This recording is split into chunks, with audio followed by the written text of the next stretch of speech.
How to remove background noise from your video or audio podcast for free is coming up next.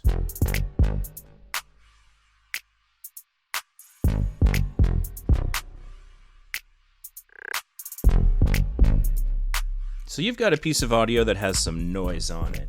Let's say you're recording somewhere where maybe there's some air conditioning running that you can't turn off, or like there's a fridge rattling in the background or something. How do you get rid of those constant noises from your audio? I'll show you right now, and the great news is it's absolutely 100% free.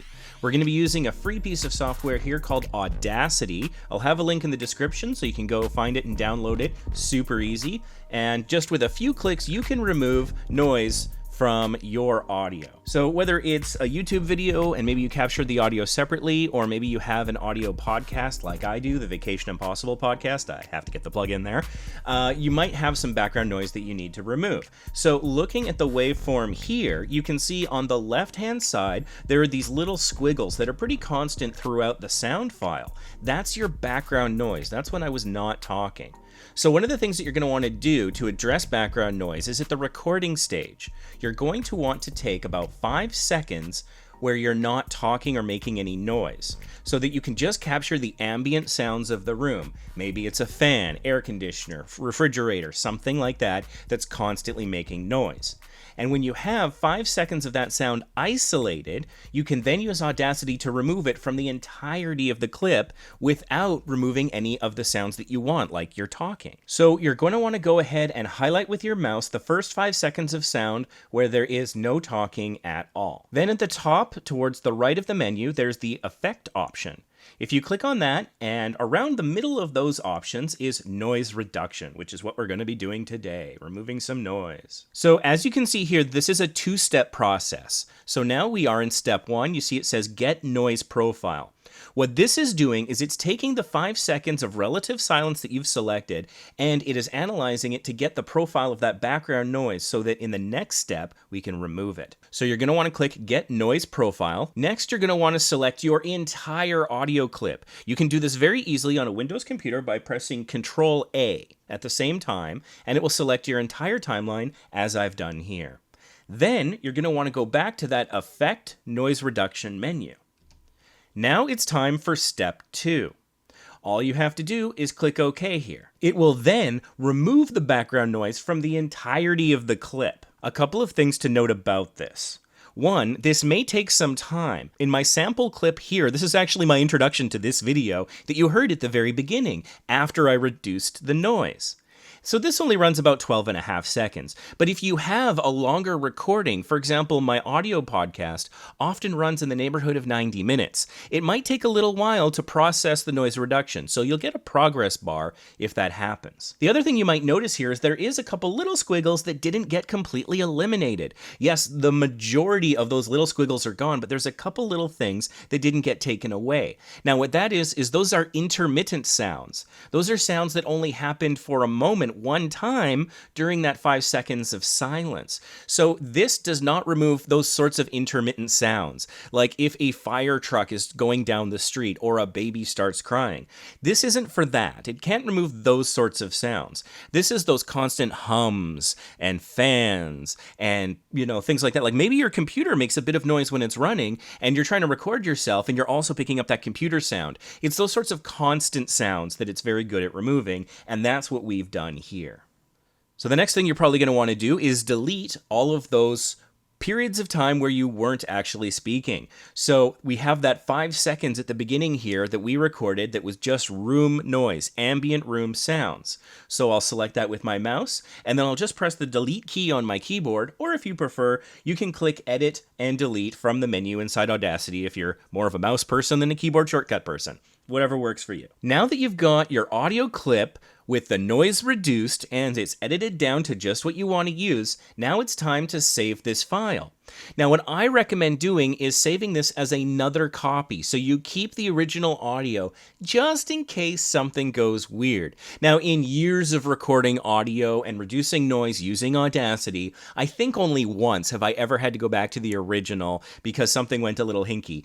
But personally, if you've got the hard drive space to spare, I think it's good to have those backups just in case. When saving your file, I recommend exporting as a WAV file.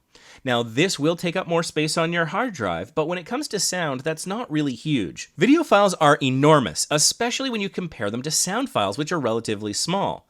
Now, an MP3 will work and it will be smaller, but it compresses the sound more and you might lose some of that fidelity. So personally, I like to use the WAV format. And when I've appeared as a guest on other podcasts where I recorded my audio independently, they almost always asked for the WAV file, not the MP3. That's what I think the professionals are more used to working in, because you lose less sound quality by not compressing it. So export as WAV under the File menu. And as I mentioned, I recommend making a copy here of the original sound so you don't save it with the same file name. One of the things that I do is I will just add something to the end of the file name so I know this is the noise reduced version.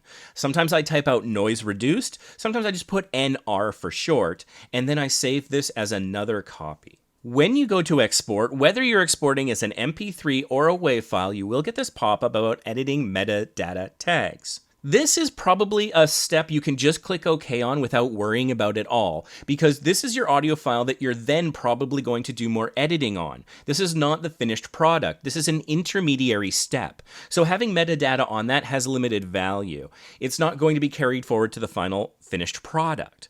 The only time you might want to add metadata here is if you have a lot of these sorts of files and you want them to be nicely searchable and easy to separate one from the other without relying on the file name. Personally, that's not my workflow. That's sort of extra work, and I work in different directories, so I don't really need to have this metadata around these files. So for this, I just click OK.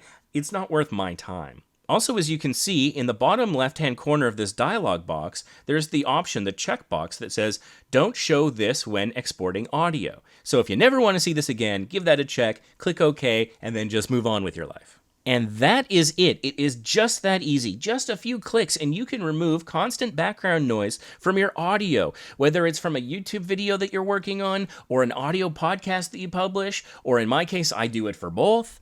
So it's very easy, very quick. Hopefully this makes sense. Please let me know in the comments if you have any questions. I'll be happy to answer any questions you have and try to explain if any of this didn't make sense. And let me know, question of the day. What were you using previously to reduce your noise?